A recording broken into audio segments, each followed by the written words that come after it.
Hi, everyone. Welcome to this week's live. Today, I am continuing that below the plate journey, moving up into the third eye and the crown. So this is the fourth part of this journey we've been taking through the chakras and their connection with food, with the way we eat, with the way that our relationship with food and our body. And so this will be the final one before we move into new territory next week. And so just to name the parts we've done before, the first part was the really physical energy centers of our body, the root, the sacral and the solar plexus. And then we moved into the heart, this bridge between body and spirit. And last week we talked about the throat, where we clarify energy in the way that we hear and the way that we express. And today we are moving into third eye and the crown. And so just a reminder that the upper chakras are more about development, with the lower ones that were kind of set in place, like the flow of the energy more so in our youth. Where we might have like wounds from the past, things that happened to us that set a certain way of moving with life, of certain beliefs and patterns that were set in place earlier, that we go back and we begin to rework. And these upper chakras, especially the third eye and the crown, are more about how we are developing them, like a muscle, how we are understanding ourselves and the way we think about things. So today we will map the territory of the third eye, of the crown, how those flow together. And then on Friday, I always offer a member-only video where we take that into a little bit more of a process to create an individual lens to look at all of this through, so you can place yourself within the context and begin to maybe work with it yourself. So if anything lands for you today and you aren't a member yet, go join us there. I also have the Body Wisdom Activation, my 5-module series to really land more fully in your body and live from that fullness. That is available for members, as well as full and new moon meditations, which there are a few there as well. Okay, so the third eye, I want to just talk a little bit about the third eye first. The third eye, the third eye is all about how we perceive. And it's kind of like intuition versus illusion.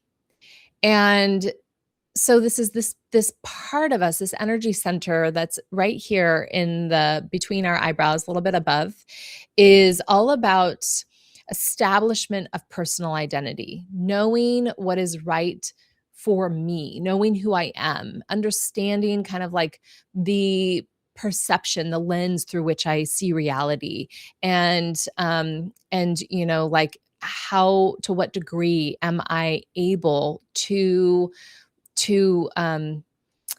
how clearly am I able to see? How distorted is my lens, right? Like I'm really able to perceive of myself in this world, perceive of the world. If I've developed it, right, in this way where I can be open to new ideas and open to different ways of perceiving, and but really hold myself within it. So it's like this ability to perceive of life beyond the filters, to perceive the filters that are there. And it's like that outer sight, like how I'm perceiving and how I am receiving of my intuition, of my imagination, of the ability to vision, and how is that coming through? Is it coming through? Which is also tied to creativity. So when we are really flowing in the third eye, we are intuitive and we're imaginative, and we have good recall, good memory. We're able to think symbolically. We're able to visualize possibility beyond maybe what is taking place or what is known. And the crown, which is actually an energy center that sits above the head, it isn't actually part of our physical being. But when we are open to the crown is something that we open to, and it helps. It's all about knowing. And so, if the crown, it can be about like our mental activity, it can be about the knowledge that we hold. Um, it has to do with like, look, as we're developing it, our ability to assimilate knowledge, the our ability to develop wisdom, to let our knowledge evolve and hold us and our learning, our life within that. There's It calls us to integrate our own beliefs and ways of holding information over having like blind trust, or knowing something is so just because it was told to me or because I read it in a book, right? Like we are able to have some discernment based on our own being. And so when we're really open to the crown and flowing with this energy that is greater than us, it's the unity consciousness. Something greater than who we are alone individually. And so it looks like when we're open to that and flowing with that, it looks like being really open-minded and really thoughtful and aware and spiritually connected, not necessarily religious, but connected to something bigger than who I am alone. And that's different for everybody, right? That could be it can look so many different ways. But so we're spiritually connected, but not in any way that dulls the self, in a way that expands the self. That connection creates expansion. And then when we're really open and flowing with the crown, we have this broad understanding of life that isn't limited by my own personal filter.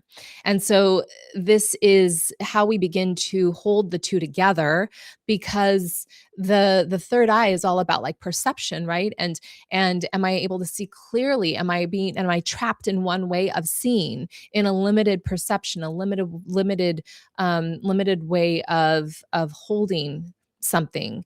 And if so, then that's going to limit any illusion I hold, is going to limit my access to the crown, the way I can connect with something greater, the way that I'm able to hold something as possible beyond my own limited experience. The way I'm able to hold and integrate knowledge, and hold it as something that exists, something that I've lived. Maybe it's connected, maybe it's not, but I can hold it all at the same time. So let's get into how these function with food, and we'll begin to like create more of that connection too with how that flows together. So the third eye carries this question of, can I see clearly, and am I open to the wisdom within? And if the third eye is underdeveloped or deficient, as some call it, there, in terms of food, it might be like there's a lack of imagination around food. So it might be like, or so it might be like somebody who knows they're like in a rut with food, or maybe they can just feel that they're in a rut with food, like, oh, I'm so sick of eating like the same thing, right? Or I'm so sick of feeling so bad after I eat. And yet they can't imagine any other possibility. They can't imagine something else that they would eat, or a different way that they might do things so that they could feel more comfortable in their body when they eat. It can also look like being in denial about certain things. So an underdeveloped third eye often has denial as one of the things that happens from that. So it could be like somebody whose body is like screaming at them. They have lots of symptoms, right? But they refuse to look deeper. They refuse to take it into a deeper understanding so that they can get to the bottom of it. They're in denial of it being something that maybe could even be addressed, or something that is really a problem. And then finally, like another way that this can operate with food, it's like we're stuck in one way being the right way. So with food, that can look like someone who's really attached to a limited, really limited by belief that they're really adherent to. So maybe someone who's like, I only eat raw foods and I will not eat anything that's cooked, right? I am a vegetarian through and through. And, even if different cycles in their body, different times in their life might call for them to eat meat, they don't, right? Like, maybe it's someone, not that that's necessary, just an example. Uh, or maybe it's someone that's like, I do not eat anything that's green. And again, don't give themselves the space to have that change through their life. Maybe they develop a palate for it. Maybe they start to be called to eat green things, but they won't do it because they have decided in their mind that they don't eat green things. If the third eye is overactive, so we have a lot of third eye activity, which often signals, I just want to name this just to kind of like tap you into the way I look at flow of energy in the body. If one chakra is overactive or underactive, it usually is because something is happening with a chakra below or above it. So the overactivity or the underactivity is compensation for the way that the your energy body has learned to create a workaround for whatever distortion is happening in your field. And so your energy will find a way to flow. But if it is blocked, I don't love using the word block, but if it is blocked, if it's stuck, if it's distorted in one place, it will create this imbalance of activity above and below it. So that's what I mean by being overactive. Is there, and I just wanted to presence that for you in the grander scheme of the energy flow.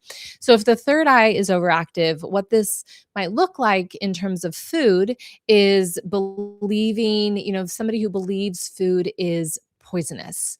So the people that are like convinced that some in, certain ingredients, not that this isn't always true, or not that this can't be true, but maybe they are just like really afraid of food. They're afraid of certain things and it leads to this like extreme avoidance, extreme like strict refusal because they have like a fear of being poisoned. It's often what's at play with orthorexia. So the obsession with purity, the obsession with eating clean, eating healthy, this obsessive fixation. Again, not that it's bad to do that, but there can be it's not bad to eat clean or eat, healthy, but when we tip the scales into being obsessive about it, it can create an unhealthy pattern within us. It can create magical thinking and like an adherence to food rules. So sometimes like this overdeveloped or overactive third eye might mean like creating irrational or superstitious rules about what must be eaten. Maybe like believing that a certain food has magical properties that will heal something, even though, there's been no evidence of that. Maybe it's like relying on complex rituals where food must be like chewed a certain number of times. It can also be represented in delusional calorie counting. So this rigid tracking of food that is thought to mean that then there will be like some amount of control that is actually not to the degree that they're making some sense of that adherence in their mind, adherence to the calorie counting in their mind. And then it's where we see severe body dysmorphia show up as well. So that this like deeply distorted mental image of the physical appearance that doesn't align with reality, but drives how we eat and how we perceive of ourselves and feeding ourselves. So often this can align with anorexia.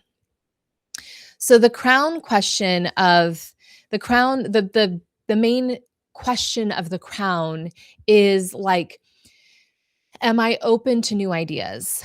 Am I guided by a higher power or by my inner wisdom?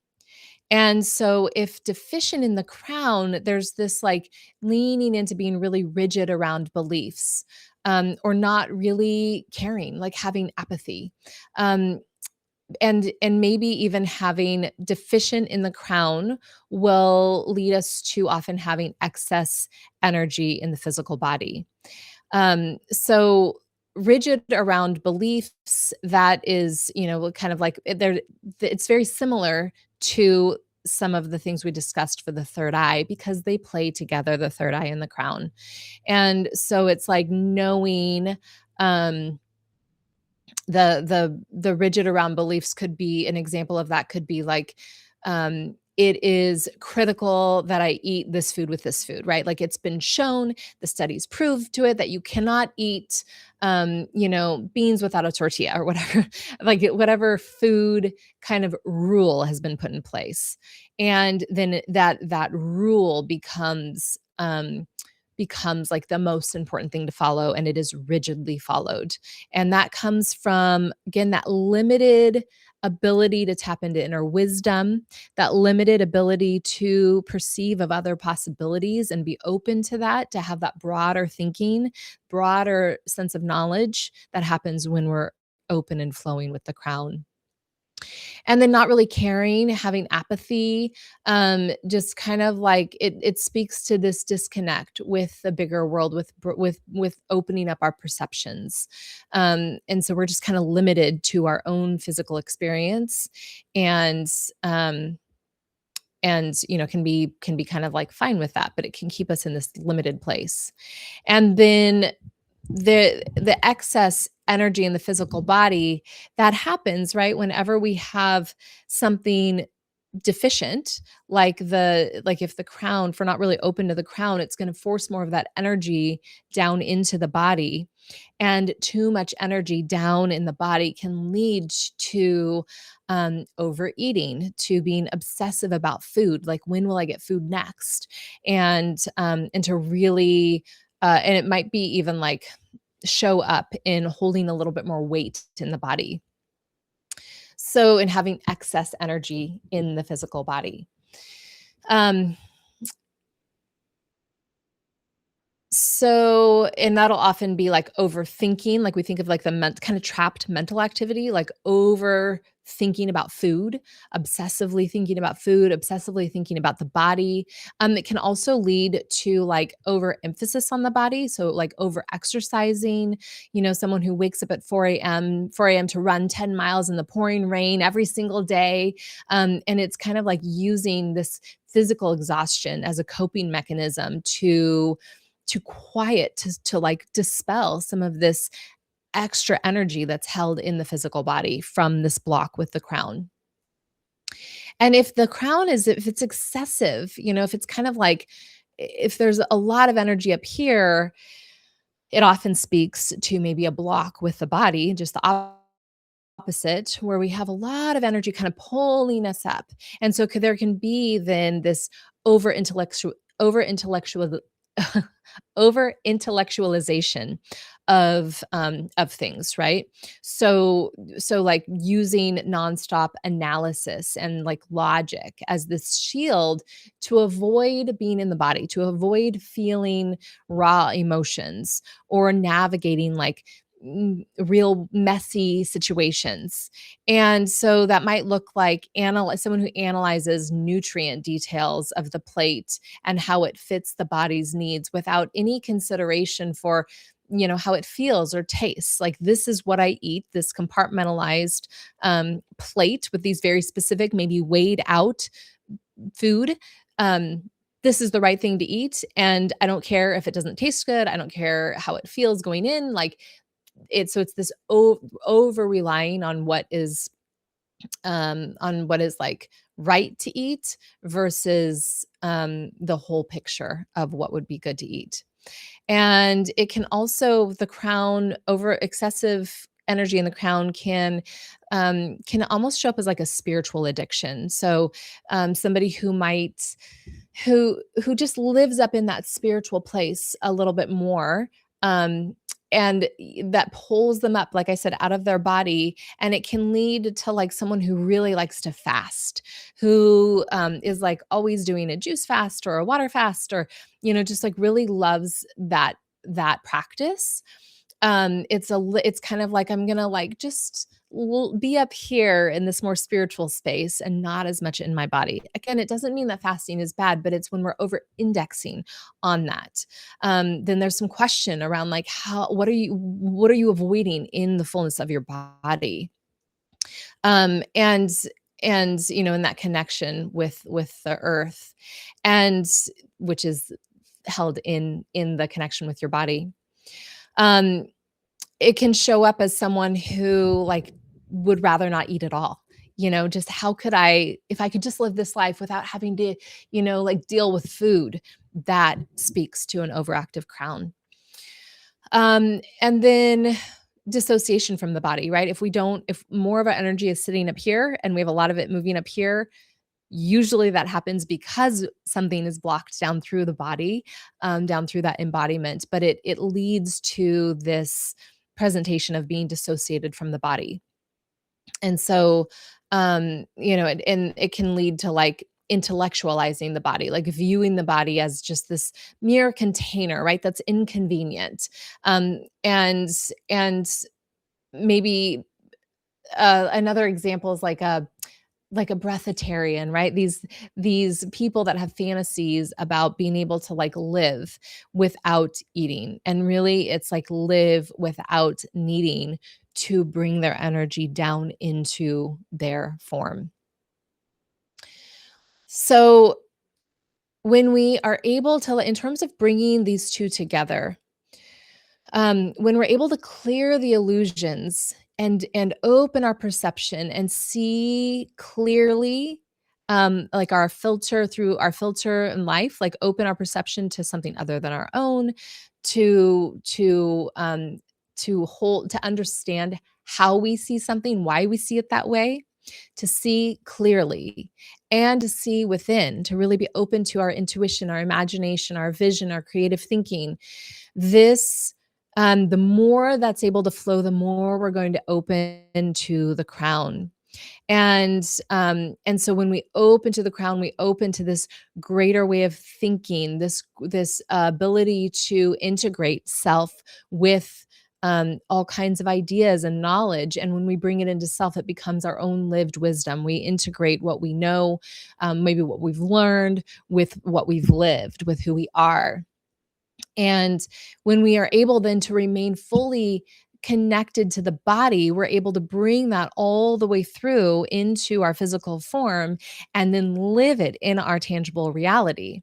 So we are able to use insight, use our intuition, use our imagination, use divine inspiration, use knowledge to deepen our connection with the body, bringing it in to deepen our connection with life.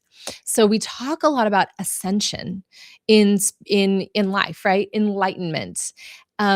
Like going up through life, up through the body to reach this state of enlightenment.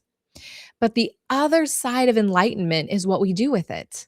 And so when we reach enlightenment, when we have a moment of enlightenment, then our job is to bring it back down through.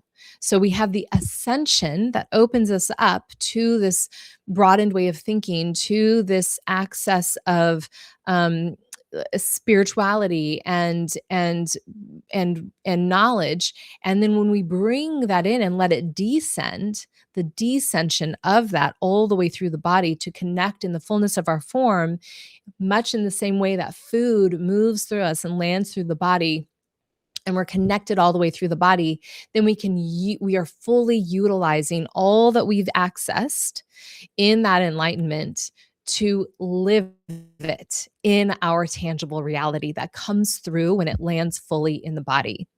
And then we just move up and down from there, and our energy flows through the body up to the crown, from the crown down through the root and back and forth again. So that is the Below the Plate series. I'd love to know what you thought of it, and if anything lit up for you.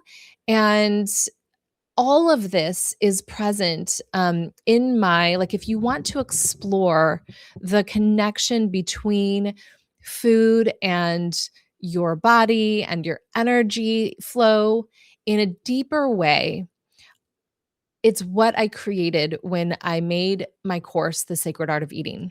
The Sacred Art of Eating is a course that I used to hold regularly years ago, and I haven't for quite some time, but I'm bringing it back. It fits perfectly with this conversation, and it is so rich. The content is so rich, and it really deepens your relationship with food, your relationship with your body in a unique way. So if you felt anything light up for you as you've moved through this series, any aspect of this series, I can tell you that the Sacred Art of Eating would be a fantastic journey to take. It's going to be a small group, so it will be working live with me and in a supportive container, which always makes it more alive than just like a course that you might do on your own that's self-guided.